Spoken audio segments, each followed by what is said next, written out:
Central armed police forces में assistant commandant कैसे बना जाता है, सीएपीएफ आर्मी से कैसे डिफरेंट होती है, क्यों ज़रूरी होती है सीएपीएफ और कौन कंट्रोल करता है, ऐसे ही कुछ और सवालों के लेके आज की वीडियो में आए हैं। नमस्कार दोस्तों, मेरा नाम है अभिषेक भट्ट और स्वागत है आपका हमारे चैनल नॉलिफाइड में। आज की वीडियो में हम डिटेल में बात करेंगे असिस्टेंट कमांडेंट जो कि सीएपीएफ में एक पोस्ट है, उसके बारे में। कैसे ज्वाइन किया जाता है, क्या क्या रोल्स होते हैं, रिस्पॉन्सिबिलिटीज़ क्या होती हैं, सैलरी क्या होती है, एलिजिबिलिटी से लेकर के एग्जामिनेशन पैटर्न, फिजिकल स्टैंडर्ड, सारी चीज़ों की हम बात करेंगे डिटेल में। तो स्टार्ट करते हैं अपनी वीडियो को। सीएपीएफ असिस्टेंट कमांडेंट, सीएपीएफ की पहले बात कर लेते हैं। इसकी फुल फॉर्म होती है central armed police forces. I hope ये आप सभी लोगों को पता हो इसके बारे में, बिकॉज़ ये बहुत ऐसा कम होता है कि ज़्यादा लोगों को इसके बारे में पता होता है। आज से अगर 5 साल पहले की बात की जाए तो मुझे भी इसके बारे में नहीं नॉलेज था। बचपन से हम लोग आर्मी आर्मी आर्मी सुनते आए हैं, आर्मी या पुलिस, बट ये कुछ ऐसी चीज़ है ना तो पूरी तरह एज ए पुलिस की काम करती है और ना ही कम्प्लीटली हम इसे आर्मी कह सकते हैं। तो ये सेंट्रल आर्म्ड पुलिस फोर्सेस हैं। ये थोड़ा नॉर्मल पुलिस से डिफरेंट है, आर्मी से डिफरेंट है। एक काइंड ऑफ बीच में कनेक्शन आप इसे समझ सकते हैं पुलिस एंड आर्मी का। तो हम इसके बारे में आज पूरी बात करेंगे। 5 आर्म्ड पुलिस फोर्सेस हैं जिनमें एज ए असिस्टेंट कमांडेंट आप ज्वाइन कर सकते हैं, जिनके लिए एग्ज़ाम कंडक्ट होता है। अब आप अगर ये वाला पोर्शन में यहाँ पे ध्यान दें, जहाँ पे चाइल्ड एजेंसीज़ लिखा है, यहाँ पे BSF, CRPF, CISF, ITBP, SSB, जो ये 5 हमने यहाँ पे लोगोज़ बनाए हैं, इनके साथ साथ एनएसजी और एआर भी लिखा है। तो एनएसजी एंड एआर के बारे में मैं आपको बता दूं कि इनके लिए असिस्टेंट कमांडेंट का एग्ज़ाम नहीं होता है। इट मींस जो एग्ज़ाम होता है असिस्टेंट कमांडेंट का, उसके थ्रू आप एनएसजी और AR, that is Assam rifle में नहीं ज्वाइन कर सकते हैं, बिकॉज़ एनएसजी पूरी तरह से एक डेप्यूटेशन फोर्स है एंड आसाम राइफल 85% डेप्यूटेशन है। बाकी नॉर्मल भर्ती से जाते हैं और इसमें डेप्यूटेशन भी आसाम राइफल में आर्मी से होती है। हम बात कर रहे हैं सेंट्रल आर्म्ड पुलिस फोर्सेस की। तो 5 मुख्य जो सेंट्रल आर्म्ड पुलिस फोर्सेस हैं जिनके लिए यूपीएससी एग्ज़ाम कंडक्ट कराती है असिस्टेंट कमांडेंट का, सीएपीएफ असिस्टेंट कमांडेंट का एग्ज़ाम, वो है ITBP, BSF that is border security forces, ITBP is Indo Tibet border police, ITBP Indo Tibet border police। ये है आपकी CRPF that is Central Reserve Police Force। ये है CISF that is Central Industrial Security Forces and SSB सशस्त्र सीमा बल। सबके अपने अलग अलग काम हैं और ये जो 5 फोर्सेस हैं, 5 के साथ आप 2 और ले लीजिए, एनएसजी और आसाम राइफल भी। आसाम राइफल थोड़ा अभी डाउट में चलती है, बिकॉज़ उस पर कंट्रोल तो आर्मी का है बट आती होम मिनिस्ट्री के अंदर है। तो आप आसाम राइफल से जुड़ी एक डिटेल्ड वीडियो हमारी देख सकते हैं, आपको प्लेलिस्ट में मिल जाएगी। अदरवाइज़ यहाँ ऊपर पे आपको लिंक का डिस्क्रिप्शन मिल जाएगा, आप डायरेक्ट देख सकते हैं। वो डिटेल वीडियो है आसाम राइफल के बारे में। एनएसजी भी होम मिनिस्ट्री के अंदर आती है और ये सारी फोर्सेस, 5 जो ये फोर्सेस हैं, ये आती हैं होम मिनिस्ट्री के अंदर। और इनके हेड जो होते हैं वो आईपीएस होते हैं, यानी जो टॉप पोस्ट पे होते हैं वो आईपीएस ऑफिसर होते हैं। बात करते हैं आगे, कहाँ कहाँ पे रिस्पॉन्सिबिलिटीज़ हैं। देखिए, जैसे बीएसएफ है, that is border security force, ये Indo Pakistan and Indo Bangladesh border पे कार्यरत होती है। 3 जो फोर्सेस हैं वो बॉर्डर सिक्योरिटी फोर्सेस हैं, that is BSF, ITBP and SSB. ये 3 बॉर्डर सिक्योरिटी फोर्सेस हैं। BSF Indo Pakistan and Indo Bangladesh पे, आईटीबीपी आती है इंडो चाइना पे। जैसे आईटीबीपी अभी मेजर रोल प्ले कर रही है, जब चाइना के साथ अभी जो विवाद चल रहा है वहाँ पे आईटीबीपी के ही सोल्जर्स हैं पूरे लद्दाख में। और आईटीबीपी जो है वो काराकोरम पास जो लद्दाख में है वहाँ से कवर करते हुए दीपू पास जो कि अरुणाचल प्रदेश में है, वहाँ तक पूरा उसका एरिया है, पूरा वो कवर करती है। एसएसबी की बात करें तो वो Indo Nepal and Indo Bhutan border को कवर करती है। तो ये 3 जो है ये as a major border security forces हैं।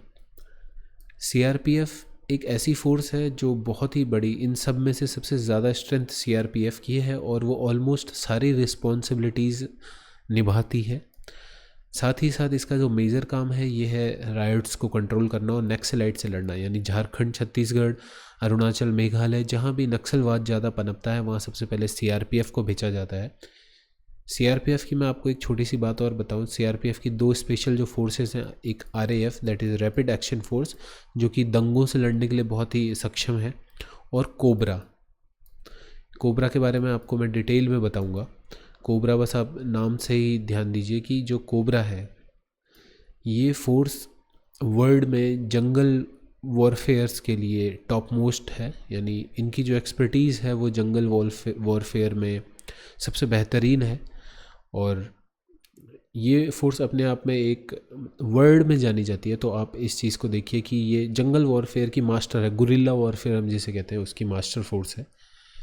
सीआईएसएफ जो है, सेंट्रल इंडस्ट्रियल सिक्योरिटी फोर्सेस, ये एक ऐसी फोर्स है जो कि पीएसयूज़ को सिक्योरिटी प्रोवाइड करती है, वीवीआईपीज़ को सिक्योरिटी प्रोवाइड करती है, और अदर जो गवर्नमेंट सेक्टर के बड़े बड़े एरियाज़ जैसे एनटीपीसी, बीएचईएल, जो गवर्नमेंट की प्रॉपर्टीज़ होती हैं वहाँ पे सिक्योरिटी प्रोवाइड करना ये सीआईएसएफ का काम है। एयरपोर्ट जैसे एरियाज़ में भी आपने अगर कोई ऑफिसर देखे हैं तो वो सीआईएसएफ के ऑफिसर होते हैं।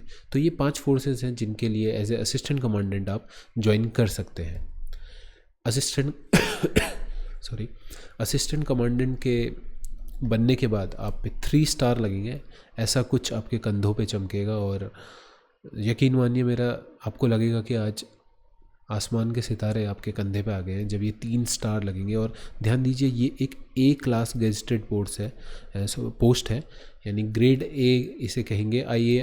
आईएएस और आईपीएस भी ग्रेड ए पोस्ट होती हैं, तो ये ए क्लास पोस्ट है, ग्रेड ए टॉप क्लास जिसे हम कहते हैं, क्लास 1 ऑफिसर आप जिसे कहते हैं, तो वो पोस्ट है। डैगोज भी इन्हें कहा जाता है, that is directly appointed gazetted officers होते हैं डैगोज, डायरेक्टली अपॉइंटेड गजेटेड ऑफिसर। तो ये एक अपने आप में बहुत बड़ी बात है। और आप इन ऑफिसर की जो इमेज देख रहे हैं ये सीआरपीएफ के ऑफिसर हैं, और मैंने आपको बताया था ये कमांडो बैच इनका लगा है। और ये कोबरा, अगर आपको छोटे में दिख रहा हो, वैसे तो क्लियर नहीं दिख रहा होगा, बट ध्यान दीजिए ये कोबरा का बैच है, यानी ये एक कोबरा कमांडो है, और अपने आप में बहुत ही एलीट होते हैं cobra commandos.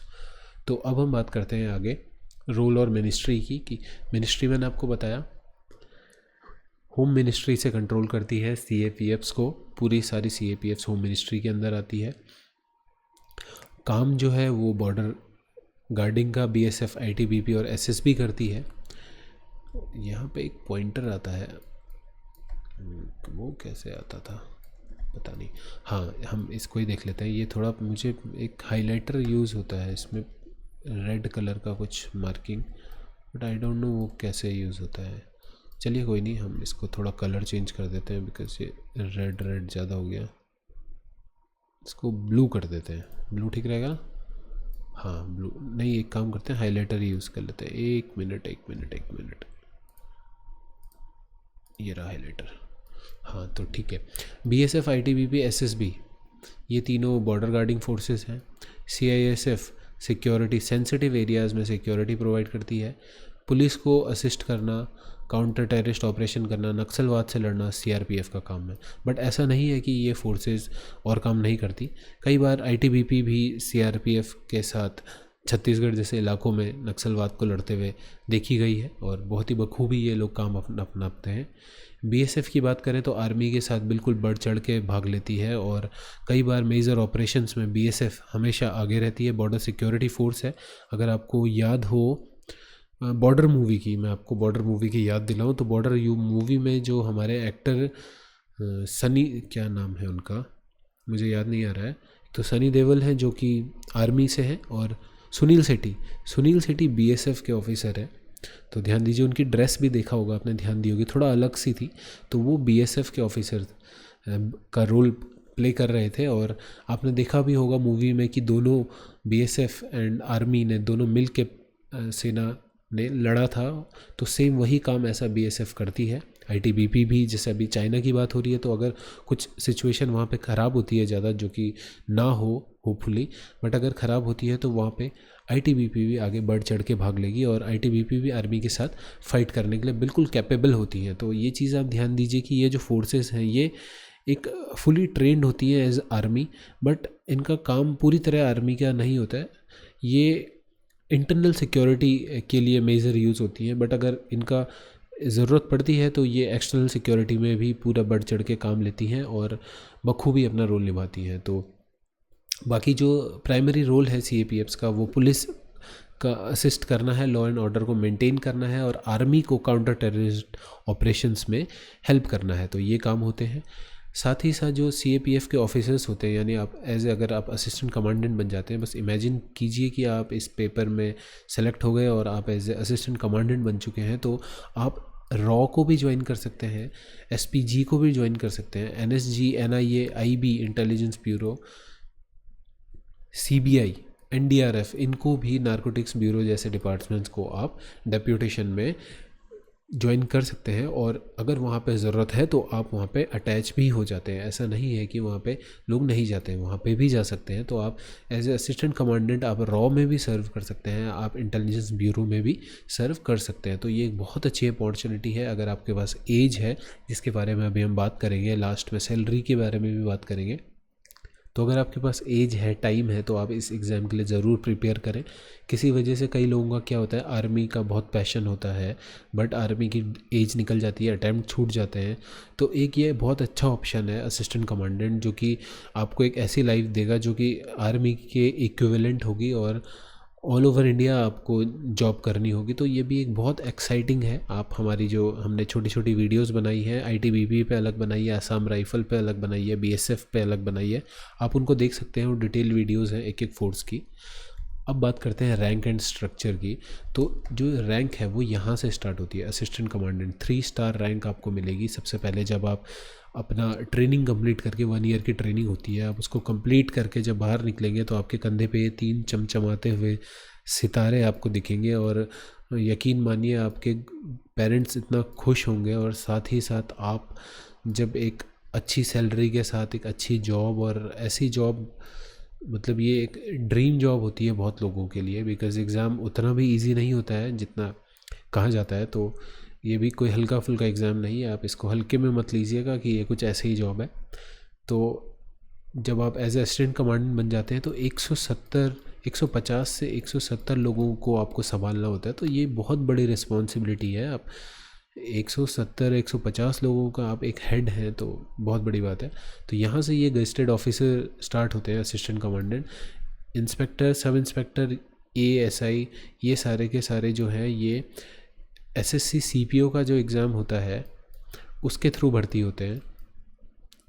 Central police organisation, central police officers का जो एग्ज़ाम होता है SSC कंडक्ट कराती है, उसके थ्रू SI की जो भर्ती कराती है वो ये वाली भर्ती होती है। और यहाँ पे ये प्रमोशन करके फिर बाद में AC या DC तक पहुँचते हैं।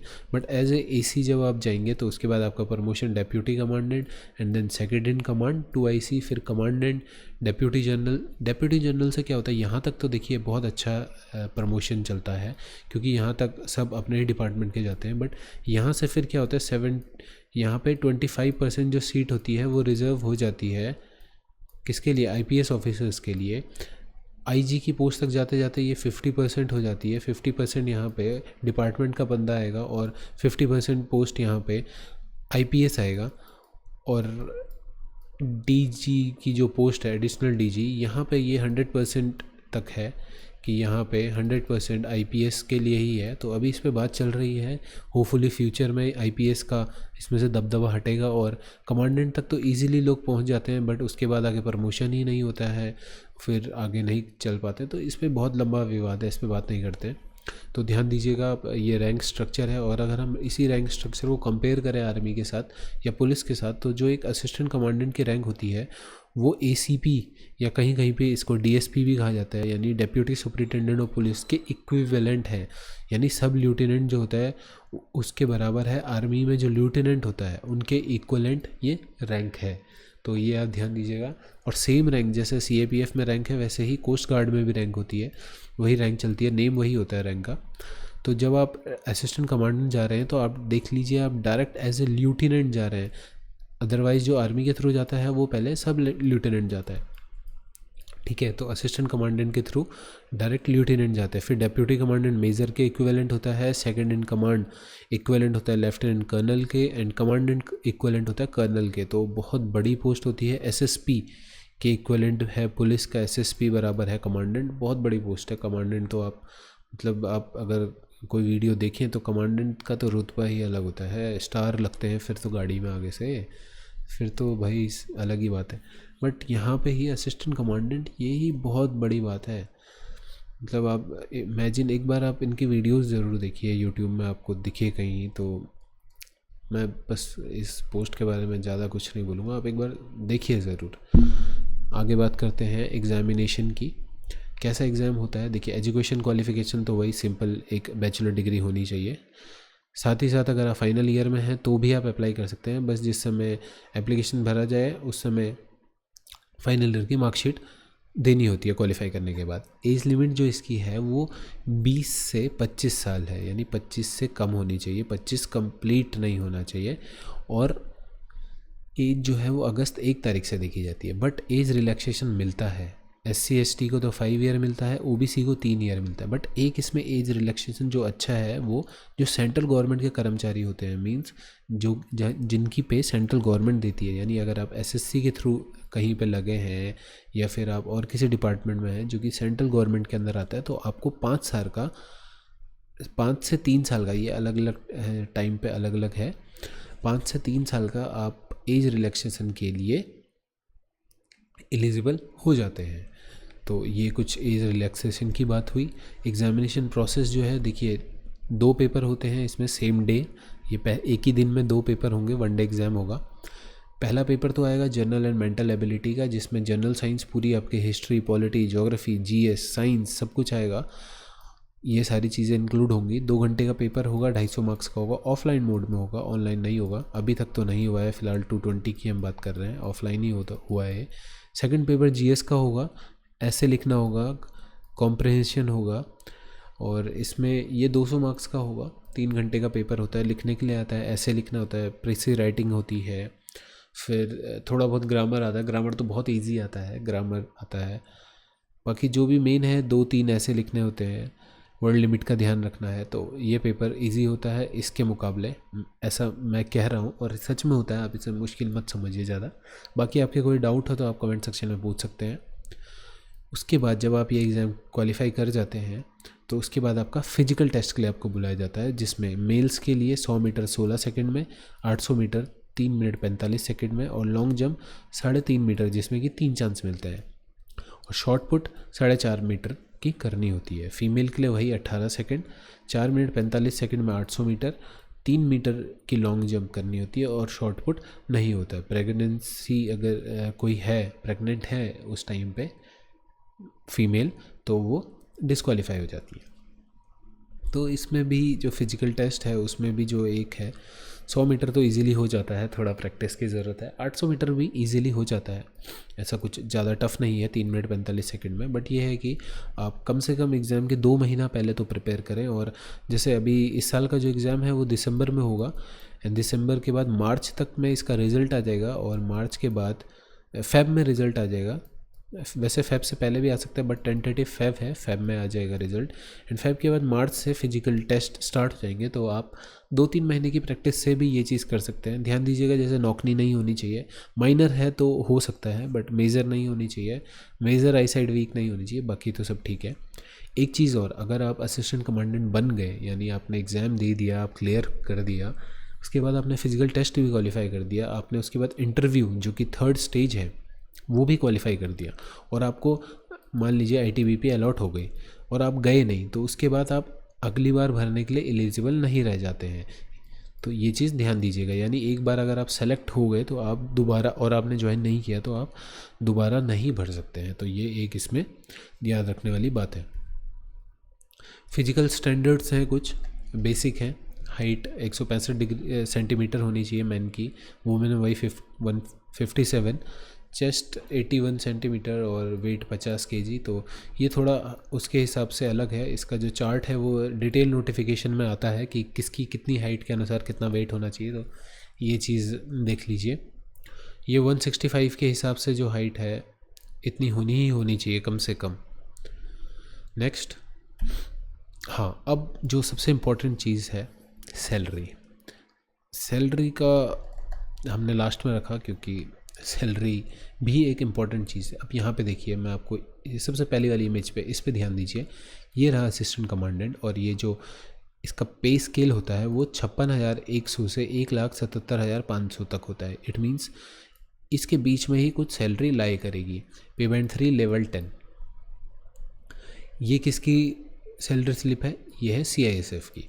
ठीक है, CISF की थोड़ी ज़्यादा होती है, बट जो स्केल है वो सबका सेम होता है।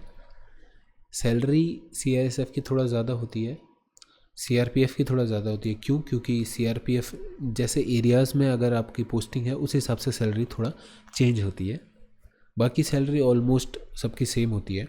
तो ये जो दूसरी इमेज है देखिए, ये मार्च 2017 की है और ये ITBP एकेडमी की है। ठीक है, यहाँ पे जो सैलरी असिस्टेंट कमांडेंट पोस्ट पे आई है वो आई है 52,593 रुपये। सब कुछ हो गया। अब ये जो सैलरी है इसमें DA HRA ये नहीं होगा क्योंकि ये ट्रेनिंग पीरियड की सैलरी है, तो इतनी तो मिलेगी आपको ट्रेनिंग पीरियड में। अब ये 2017 की है, यानी ये 2020 चल रहा है, तो इस समय की अगर हम बात करें तो ये 52 से 56 तक हो जाती है। 56 तक ये अभी करंटली है सैलरी, क्योंकि अलाउंस बढ़ चुके हैं, थोड़ा थोड़ा चीज़ें बढ़ती हैं हर साल थोड़ा। तो ये सैलरी 56,000 तक है, और ये ट्रेनिंग के दौरान है, जो कि आपकी 1 साल 2 महीने की ट्रेनिंग, 1.5-2 महीने की ट्रेनिंग चलती है। अलग अलग चलती है, कहीं पे 1 साल 3-4 महीना भी हो जाती है अलग अलग एकेडमी में। इस सैलरी अगर स्लिप पे आप ध्यान दें तो ये 2019-12 यानी दिसंबर 2019 की है, यानी ज़्यादा थोड़ा पुरानी है, उतनी पुरानी भी नहीं है बट पुरानी है। तो यहाँ पे जो सैलरी है वो 58,953 रुपये आई है, और ये आई है CRPF की।